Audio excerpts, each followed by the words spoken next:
Hello po, isang magandang araw po sa ating lahat and kumusta po kayo ulit? Welcome to my channel. Ako po si Melissa and sa sinuman pong baguhan po dito sa channel natin, sana'y okay kayo. And naway basbasan po kayo ng mahal na Ama. And on behalf po sa aking Santo Niño, sa aking mahal na puon, which is the Divine Mercy, and sa aking mahal na Ina.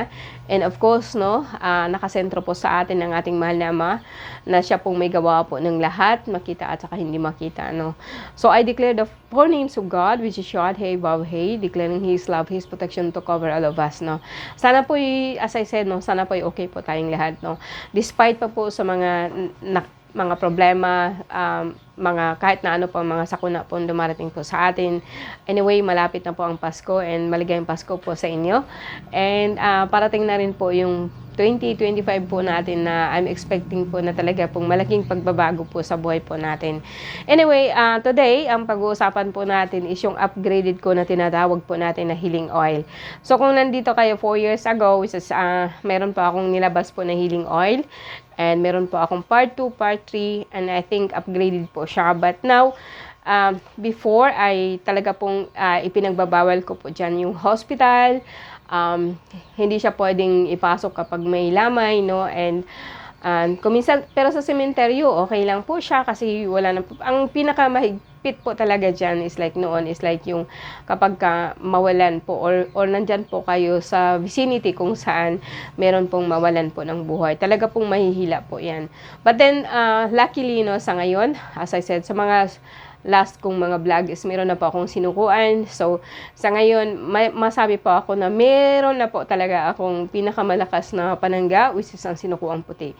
Magkaharap po siya ng sinukuang itim, And sinukuang itim, babae, lalaki, meron na po ako noon. And puti, babae, lalaki, So, sa akin, hindi ko man sinasabing may mangyari po sa pamilya natin, pero kahit pa paano makapunta kayo ng ospital, makapunta po kayo, hindi po talaga maiiwasan po na makapunta po tayo sa lamay, ang ating panangga po is ganun, okay pa rin po siya kahit po madala po nyo kung saan. Now, as I said, along the way po, parang kumbaga sa akin is like, habang nagtatagal tayo sa mundo po ng espiritual, natututo na rin po talaga tayo, I didn't say na ang panangga ko is like, ito po ang kapalit po ng kapangyarihan po ng Diyos Ama, which is para sa akin, is just only an extension of His power through the things na create po niya ng natural po, I always believe po ng kalikasan, to natural na panangga po ng kalikasan. Well, I tell you, ang lahat po ng mutya is galing po ng kalikasan.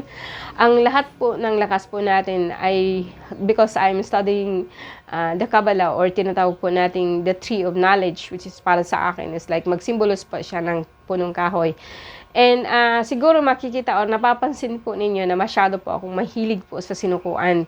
And dahil nga po sa, as I said, na-encounter ko na po siya talaga mismo, And siya lang po yata ang makikita ko na nakalaban ko po ng medyo malakas po talaga, So, sa akin nagtataka ako kung bakit. So, I research, kung saan-saan pa ako nagpupuntang bundok para po makakuha. As I said, meron po akong kasama na kung saan matitrace po namin kung meron pa po. And marami pa po akong mga information na pero since na itong topic natin is about po dito sa healing oil, so dito tayo magpo-focus. I'm so sorry po, nagbablabbering na po ako. Well, anyway, ang healing oil natin, so meron po akong binawas po doon, like katulad po ng mga ng balat po ng mga pawikan, kasi nga po is like po siya, nakakasira po siya ng amoy. And ito pong tinatawag po nating banawog, na kung saan nag-iiba po ang kulay po ng langis natin. So, inalis ko na rin po ito. And pero ang pinaka-main po natin is yung tinatawag po natin na pandakaki, meron pa rin po siya. And ito pong baliting dagat, puti at saka itim. And of course, ang super powerful po natin na tinatawag nating black and white corals. And itong tinatawag po nila, they say na ito po yung buto po ng sinukuan. But I doubt it, pero lagi po itong ginagamit, Actually, ang po nito is like pampalis po siya or gamot po siya ng lason. But since red po siya, so maganda po siya ilagay po siya sa langis, no. Ang sumunod po natin is like, meron pa rin po akong buntot pagi, pero dito na po siya sa dulo. Parang yung bone na lang po niya. So, itong buong buntot pagi na to is like, dalawa lang po ang magagamit ko dito, no. And, yes, and ang tinatawag po nating sinukuan, no. So magkwento lang akong konti, no. Ang sinukuan by itself, kapag kapares na siya, sabi natin na makamandag na kahoy, itim at saka puti, depende po siya sa lakas. Kasi may puno po ng sinukuan na talaga pong gamot lang po siya. No, nakakuha na po ako, no. Gamot lang po siya, no, pero malakas din po siya pagtaboy po sa mga masasamang espiritu. And, yung pag ang sinukuan mo is like babae, lalaki, by itself, malakas na po siya. And ang pinakamalakas po natin ngayon is yung tinatawag po nating sinukuang puti. Lalaki, babae din po. So, itong ano po natin is, ang nilagay ko po dito, isang lalaking sinukuan na itim at isang lalaking sinukuan na puti, and then isang babaeng sinukuan. So, pwede na po ninyo siyang dalhin sa kahit saan. Hindi na po siya nawawalan po ng bisa. Unless lang po talagang mabasag, hindi na po ako masyadong nag-ano, kung pwede na po ninyo siyang ilipat, pwede nyo siyang kung just in case po, no. So, para sa akin, upgraded na po siya, maganda po siya sa lahat. Although, sabihin ko sa inyo na may orasyon po ito, pero ang orasyon po is inalis ko na rin po siya, no, sa dangan nga pong may ano po siya noon, may writings po kasi siya doon, no. So, ayoko pong kasi pinapainom ko po talaga ito sa inyo, no. And, sa akin guys, it's just like, sa tagal na po, no, bago po ako nagpunta po sa YouTube is nanggagamot na po talaga ako noon. Alam niyo yan. And, sa ngayon po kasi is parang, I strongly believe there is a demon. But hindi po lahat po ng demon is masama. And, hindi rin po lahat ng sakit natin is natural na sakit. I tell you, kahit po yung diabetes, kahit po yung high blood, kahit po yung sa puso, actually, it's come from other sources po na pumasok po sa katawan natin. And gusto kong sabihin na yung katawan natin is just only an empty shell. Parang kumbaga sa akin, marami pong dadapo dyan, maraming anuhan. Pero ang pinakamasama po talaga, yung evil thought po ng mga tao. Na kung saan inauutusan po nila ang elemental, nauutusan po nila nauutusan po nila etong mga tinatawag po natin na mga kaluluwa, which is actually nakakaano po. And mostly sa barang kasi, sa kulang kasi hindi nga po ako masyado pong nagpo-focus dyan, pero actually ang ginagawa po nila is like kinukuha po yung kaluluwa po natin, and then kung ano-anong ginagawa ng pinapainom po nila ng mga madudumi. So magtataka ka kung bakit lumalaki ang tiyan mo, bakit nasisira ang tiyan mo, no. So, guys, I will not say na it's really that ang mga tao po ngayon is kakaiba na. Dahil nga po sa naglabasan po na iba't ibang klase po ng orasyon. And hindi na po natin yan mapigilan. And kahit nga po sabihin po natin ng tinatawag po nating mga sakit po na hindi po actually nakikure po ng doktor, no? Or sabihin po natin na hindi po ma-determine ng doktor kung bakit ka po nagkakasakit po ng ganyan. Kumbaga sa akin is like, they cannot explain what's happening to you. And sa inyo naman po guys, I argue na kapag ka ang sakit mo, ang nararamdaman mo is like kung uminom ka po ng gamot po na natural, o gamot po na synthetic, is like hindi po kayo gumagaling. So, I will, po kayo sa iba. Like, mag-research po kayo about po sa mga natural remedies na kung saan nasa kalikasan po. Kasi sa akin kasi it's pure, and kumbaga pure po siya, and wala po siyang chemical na halo. And kasi kung pag-usapan po natin talaga yung mga synthetic na gamot natin, yung parang doom and gloom na po talaga ang pag-uusapan po, no. So sa akin, I appreciate po lahat po ng gamot natin, pero more on ang doktor talaga pong nagpakadalubhasa po ang mga yan para lang po matulungan po tayo. Pero not in all terms, no. Kasi sa akin, kapag ang doktor, pag nakita na po niya na parang wala na pong pag-asa, no, lagi na pong marami ako, guys. Alam naman po ninyo na maraming kwento na gano'n, no. And pero sa akin, alam ko naman na everybody, ang katawan talaga natin will deteriorate no matter what.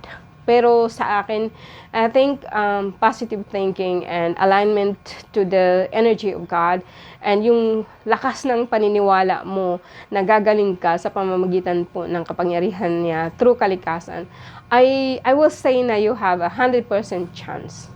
No. Kung hindi naman po talaga, so hindi po natin pipilitin, kumbaga sa akin, hindi lahat pwede nating tulungan and hindi rin lahat po talagang time or oras na po talaga niya, no. Sa akin is like life is very mysterious, no. Ang mundo natin is napaka-misteryoso. Magsimula tayo doon sa kung anong alam natin and then move on, no. Hindi ko sinabing masama po ang lahat po ng mga gamot na kung saan synthetic, pero sa akin kung hindi ka gumagaling diyan, yung parang masama pa rin ang pakiramdam mo, then shift ka po doon sa mga natural, no. And more on, umiwas din po kayong magtatanong po sa mga taong wala naman talagang alam. I'd rather be na mag-research kayo about that and then itatry po ninyo. Para sa akin, is like, I still always believe po na tayo lang po ang makapagpagamot po sa sarili natin. And through your believing in that, no, and then pag naniniwala po talaga sa Diyos Ama na nandyan po siya sa'yo, so igagabay ka po niya kung saan ka papunta, kung ano po ang iinumin mo. And kahit man po sa mga synthetic na gamot natin, kapag kabasbasan mo po niyan, basbasan mo siya and sa pamamagitan po ng kapangyarihan niya is like magiging ano po ito, kahit sa tubig, kahit yung mga dahon, no. Para sa akin, ang pinakamalakas na panangga is yung paniniwala mo. Paniniwala mo sa Ama na gagaling ka. Kasi siya lang naman po ang nakakaalam po ng lahat. Pangalawa po, yung paniniwala mo sa mahal na ina, which is your imagination, yung iano mo na gumaling ka kasi meron ka pang gustong gawin. And through that combination is like mas makikita ko pa na malaki po ang tsansya po natin na gumaling. And eto naman po sa akin is kahit sabihin po natin na ang sa akin ang sinukuang puti is pinakamalakas na po siya in terms of herbal, no. Pero may nakuha po ako lately na tinatawag po natin na sinukuang itim na babae, which is wala po siyang ibang lakas kundi masabi kong meron pa siyang ibang lakas pero more on sa gamot po siya. Ngayon lang ako nakakuha po ng kahoy na sinukuan na nagfo-focus lang po sa gamot. Ang lahat po ng energy niya is gamot. And I'm so happy, kaso lang buhay pa po yung puno, so hindi ko pwedeng patayin yung lahat ng puno niya. And then kaya po kahit po isang piraso lang, no, kahit dalawa o pirasong ganito lang po ibababad siya sa tubig. And magaling po siya, napakagaan po ng pakiramdam mo pag nakainom ka. But then as I said, no, so itong panangga po natin is super duper na po siya, no, sa lahat po ng lason sa katawan, yung mga natural po na sakit. Actually, kapag ka nakainom ka po nito and i-block mo po ang lahat po ng source po ng pasukan po ng katawan po natin, is like i-anoint mo dito sa noo po natin and then dito sa sentido and dito din, and gusto ko din pong i-announce po sa inyo na kung sino man po yung nakakuha kong ganito ko. And PM lang po kayo sa akin doon po sa Facebook ko, and magpapadala po ako ng pandagdag po na panglagay, yung tinatawag po nating mag-asawang sinukuang puti. That's it, guys, and thank you very much. Sana po okay kayo, and I'm so happy, no. Lagi naman po masayang-masaya po ako pag nakakapag-vlog po ako. Pero kuminsan talaga pong busy, no, pero okay lang po na at least po hindi po ako nandito pa rin po ako sa inyo. Maraming salamat po, guys po.